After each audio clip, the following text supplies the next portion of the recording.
அனைவருக்கும் வணக்கம். நான் ஜோதிடர் தமிழரசன் பேசுகிறேன். இந்த சேனல் ஃபஸ்ட் டைம் பார்க்குறவங்களா இருந்தீங்கன்னா சப்ஸ்கிரைப் பண்ணிக்கோங்க, பெல் பட்டனை கிளிக் பண்ணிக்கோங்க, ஆளுங்கிற ஆப்ஷன் இருக்கும் அதையும் செலக்ட் பண்ணிக்கோங்க. அப்போ தான் நாங்கள் போடுற வீடியோ எல்லாமே உங்களுக்கு நோட்டிஃபிகேஷனாக வரும். இன்றைக்கி நம்ம இந்த வீடியோவில் பார்க்க போகிற தலைப்பு மகர ராசி பற்றி நம்ம பார்க்க போகிறோம். மகர ராசிக்கு உங்கள் வாழ்நாளில் பார்த்திங்கன்னா யார் யார் உங்களுக்கு நண்பர்களாக வருவாங்க, யார் எதிரியாக வருவாங்க, முதுகில் குத்தக்கூடிய துரோகி யாராக வருவாங்க, அதே மாதிரி பார்த்திங்கன்னா எந்த ராசிக்கு நீங்கள் உதவி செய்வீங்க, உங்களுக்கு எந்த ராசிக்காரங்க உங்களுக்கு உதவி செய்வாங்க, இந்த மாதிரி அனைத்து விஷயமும் நம்ம இந்த வீடியோவில் பார்க்க போகிறோம். மகரம் காலச்சக்கரத்துக்கு 10ஆம் ராசி, காலபுருஷ தத்துவப்படி 10ஆம் ராசி தான் மகர ராசி. உங்கள் ராசி அதிபதி யார்? சனியோட வீடு. மகரம் சனியோட வீடு. தொழிலுக்கு உண்டான அமைப்புங்க. பொதுவாகவே மகர ராசி பாருங்கள், சுறுசுறுப்பாக மகர ராசிக்காரங்களும் சுறுசுறுப்பாக இருப்பாங்க. இப்போ வேலை தொழில் வந்தாலே அந்த இதில் கரெக்டாக செஞ்சு முடிப்பாங்க. மைண்டில் பார்த்திங்கன்னா நல்ல தொழில் டெவலப் பண்ணணும், நல்ல தொழில் ஆரம்பிக்கணும்னு ஒரு சில பேர் இருப்பாங்க மகர ராசிக்காரங்க. ஒரு சில பேர் வீட்டோடு இல்லாமல் எப்படியாவது நம்ம வேலை செய்யணும், எப்படியாவது நம்ம உழைக்கணும், அப்படிங்கிற பணத்தை சம்பாதிக்கணும், இந்த மாதிரி தான் குறிக்கோளில் தாங்க இருப்பாங்க. அவ்வளோ சீக்கிரம் பார்த்திங்கன்னா வீட்டில் முடங்கி கிடக்க மாட்டாங்க மகர ராசி. ஏன்னா உழைக்கக்கூடிய ராசி மகரம். ஏன்னா சனியோட வீடு.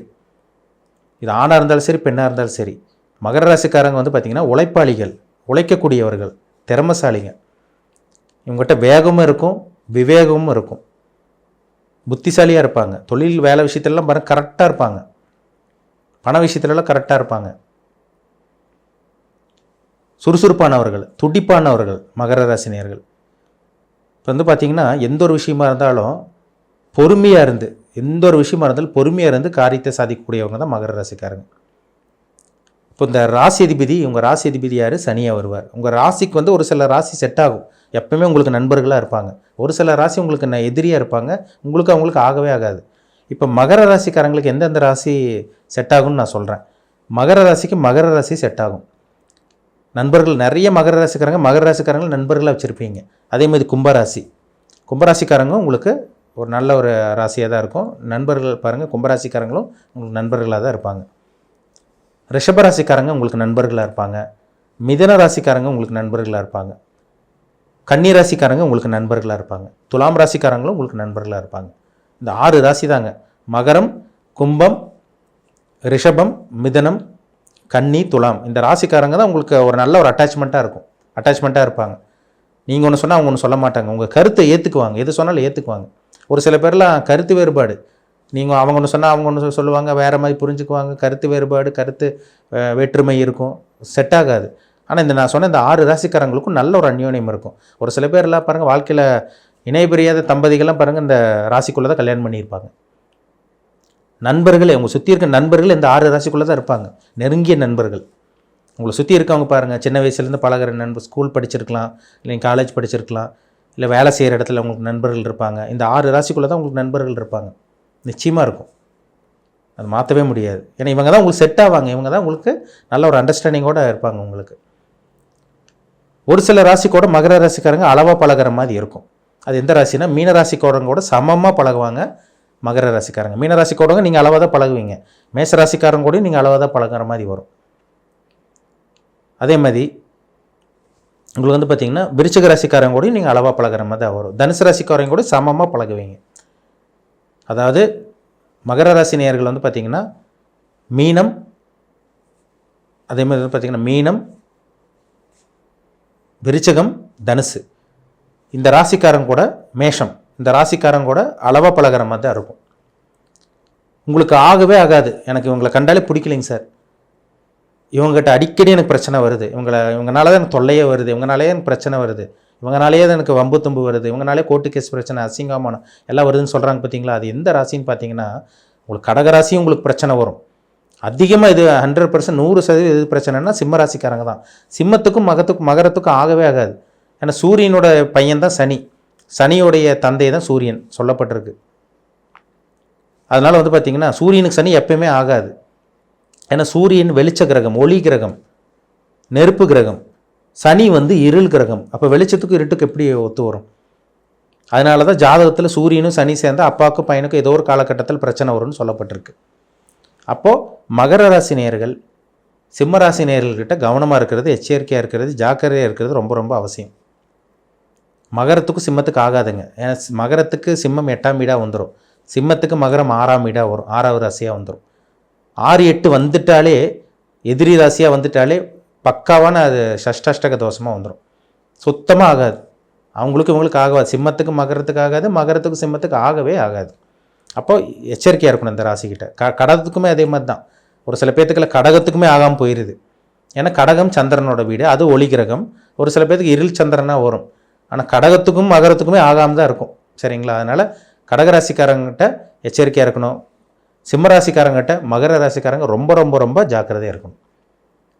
உங்களுக்கு உதவி செய்யக்கூடிய ராசி. உங்களுக்கு ஒரு சில பேரில் ஓடி வந்து உதவி செய்வாங்க. நீங்கள் கேட்டாலே அவங்க வந்து ஹெல்ப் பண்ணுவாங்க, மறுக்க மாட்டாங்க, கண்டிப்பாக உங்களுக்கு சப்போர்ட் செய்வாங்க. அது எந்த ராசிக்காரங்கன்னு பார்த்தீங்கன்னா, மிதுன ராசிக்காரங்களும் உங்களுக்கு ஒரு சில பேர் சப்போர்ட் செஞ்சுருவாங்க. ஆனால் முக்கியமாக சொல்லப்போனால் கன்னிராசிக்காரங்க தான் மெயினாக உங்களுக்கு உதவி செய்வாங்க. கன்னிராசிக்காரங்க தான் உங்களுக்கு சப்போர்ட் பண்ணுறவங்களே. மிதுன ராசிக்காரங்க கூட உங்களுக்கு 6வது ராசியாக இருந்தால் கூட நட்பு ராசியாக இருக்கிறதுனால நண்பர்கள்லேருந்து ஏதோ தேவையாளவுக்கு உதவி செய்வாங்க. ஆனால் கன்னிராசி தான் மெயினாக உங்களுக்கு உதவி செய்கிறவங்களா வருவாங்க. ஒன்றா நீங்கள் மகர லக்னம் அல்லது மகர ராசியாக இருக்கலாம், இல்லை கன்னி ராசி கன்னி லக்னத்தில் பிறந்தவங்க உங்களுக்கு சப்போர்ட் பண்ணுறவங்களா இருப்பாங்க. சரிங்களா? கண்டிப்பாக உங்களுக்கு இருக்கும். இப்போ நீங்கள் வழியே போய் கேட்குறவங்களுக்கு உதவி செய்கிற ராசி என்ன ராசின்னு பார்த்தீங்கன்னா, எல்லா ராசிக்கும் பண்ணுவாங்க. பொதுவாக மகர ராசிக்காரங்க பண்ணுவாங்க. முக்கியமாக நீங்கள் பண்ணுற ராசி எதுன்னா மீன ராசிக்காரங்கள் தான் நீங்கள் உதவி செய்கிற மாதிரி வரும். ஏன்னா ராசிக்கு 3ஆம் இடம், 3ஆம் இடங்கிற உதவி ஸ்தானம், 9ஆம் இடங்கிறது பாக்கியஸ்தானம். அப்போது நீங்கள் வழியே போய் உதவி பண்ணுறது மீனராசிக்காரங்களுக்காக இருப்பீங்க. ஆனால் அவங்ககிட்ட அளவாக பழகிற மாதிரி தான் இருக்கும் நீங்கள் இருப்பீங்க. அதில் சந்தேகமே கிடையாது. சரிங்களா? அப்போ நம்ம சொன்ன அந்த 6 ராசிக்காரங்கிட்ட மகர ராசிக்காரங்க ரொம்பவே நீங்கள் நல்லாவே பழகலாம், நல்லாவே அட்டாச்மெண்ட் இருக்கும், கண்டிப்பாக உங்களுக்கு இருக்கும். அவங்ககிட்ட நீங்கள் தாராளமாக நீங்கள் வந்து நல்ல ஒரு நட்பு வச்சுக்கலாம். திருமணம் பண்ணக்கூடிய ராசி அந்த 6 ராசியில் நீங்கள் கல்யாணம் பண்ணிங்கன்னா திருமண வாழ்க்கை ரொம்ப நல்லாயிருக்கும்.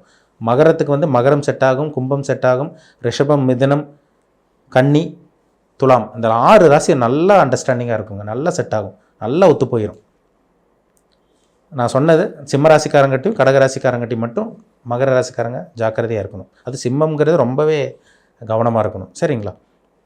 உங்கள் தனிப்பட்ட ஜாதகத்தில் உங்களுக்கு ஒன்று வந்து பார்த்தீங்கன்னா, நீங்கள் ஒரு லக்னத்தில் பிறந்திருப்பீங்க. நீங்கள் மகர ராசி, ஆனால் லக்னம் வேறையாக இருக்கும், வேறு லக்னத்தில் இருப்பீங்க. ஒரு சில பேர் மகர ராசி மகர லக்னத்திலே இருப்பாங்க. அப்போ உங்கள் லக்னத்துக்கு 6ஆம் இடமாக வரும். சரிங்களா? 6ஆம் இடமாக ஒரு வீடு வரும். அந்த வீட்டதிபதி வலுக்கக்கூடாது. எப்பவுமே லக்னாதிபதி விட 6ஆம் அதிபதி வலுக்கக்கூடாது. லக்னாதிபதி விட 6ஆம் அதிபதி வலுத்துட்டாருன்னா ஜாதகரை விட எதிரி வலுத்துட்டாரு, எதிரி ஸ்ட்ராங் ஆகிட்டாருன்னு அர்த்தம், பவர்ஃபுல்லாக இருக்காருன்னு அர்த்தம். 6ஆம் அதிபதி விட லக்னாதிபதி வலுத்துட்டாருன்னா ஜாதகர் ஸ்ட்ராங்காக பவர்ஃபுல்லாக இருக்காருன்னு அர்த்தம். ஏன்னா லக்னாதிபதி தூண் மாதிரி, பில்லர் மாதிரி. அப்போ லக்னத்தை விட 6ஆம் அதிபதி வலுத்துட்டாருன்னா உங்கள் எதிரி வலுத்துட்டாரு, உங்கள் எதிரி உங்களை வீழ்த்த போகிறாரு, எதிரி உங்களுக்கு பிரச்சனை கொடுக்க போகிறாருன்னு அர்த்தம். லக்னாதிபதி வலுத்துட்டாருன்னா எதிரி வந்து நீங்கள் ஜெயிக்க போகிறீங்க, எதிரி எதிரி வந்து நீங்கள் ஈஸியாக ஜெயிச்சிருவீங்க, எதிரி வந்து எதிரியை வந்து நீங்கள் ஈஸியாக ஜெயிச்சுட்டு போயிடுவீங்க. ஆனால் எதிரி வந்து உங்களால் ஒன்றும் பண்ண முடியாது, கண்டிப்பாக உங்களுக்கு இருக்கும். அப்போ லக்னத்தை விட 6ஆம் அதிபதி வலுக்கக்கூடாது. 6ஆம் அதிபதியை விட லக்னாதிபதி விட 6ஆம் அதிபதி விட லக்னாதிபதி ரொம்ப ஸ்ட்ராங்காக பவர்ஃபுல்லாக இருக்கணும். அதாங்க ரொம்ப முக்கியம். அப்போ 1ஆம் இடம் முக்கியம், 6ஆம் இடம் கொஞ்சம் பவர் கம்மியாக, அந்த கிரகம் வலிமை கம்மியாக இருக்கிறது ரொம்ப ரொம்ப நல்லது உங்களுக்கு.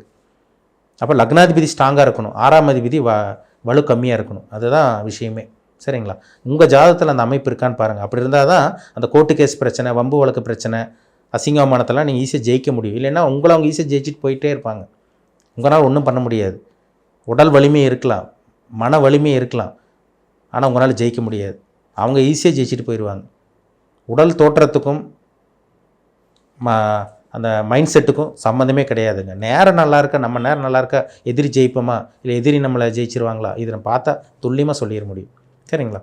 இப்போ உங்கள் ஜாதகத்தில் எப்படி இருக்குது, லக்னாதிபதி எப்படி இருக்கார், 6ஆம் அதிபதி எப்படி இருக்கார், முக்கியமாக சொல்லப்போனால் உங்கள் ராசிநாதன் சனி எப்படி இருக்கார். ராசிநாதன் சனி நல்லா இருந்தால் தான் உங்கள் மைண்டு நல்லா இருக்குன்னு அர்த்தம், உங்கள் உடல் வலிமை நல்லா இருக்குன்னு அர்த்தம், உங்கள் எண்ணம் புத்தி சிந்தனை நல்லா இருக்குன்னு அர்த்தம். இல்லைன்னா நீங்களே குழப்பவாதியாக தான் இருப்பீங்க. அப்போ ராசி அதிபதி நல்லா இருக்கணும், லக்னாதிபதி நல்லா இருக்கணும். ஏன்னா ராசிங்கிறது உடல், லக்னம்ங்கிறது உயிர். இது ரெண்டு வச்சு மேட்ச் பண்ணி பார்த்தா தாங்க நம்ம தெளிவாக சொல்ல முடியும். சரிங்களா? உங்கள் ஜாதகத்தை பார்த்துக்குங்க, ரொம்ப முக்கியம். மீண்டும் அடுத்த பதிவில் சந்திக்கும் வரை உங்களிடமிருந்து விடைபெறுவது உங்கள் ஜோதிடர் தமிழரசன். இந்த சேனல் பிடிச்சிருந்தா உங்கள் நண்பருக்கு உறவினருக்கும் ஷேர் பண்ணுங்கள். லைக் பண்ணுங்கள், சப்ஸ்கிரைப் பண்ணுங்கள், பெல் பட்டனை கிளிக் பண்ணிக்கோங்க, ஆளுங்கிற ஆப்ஷன் இருக்கும், அதையும் செலக்ட் பண்ணிக்கோங்க. அப்போ தான் நாங்கள் போடுற பதிவு எல்லாமே உங்களை வந்து சேரும். நன்றி, வணக்கம்.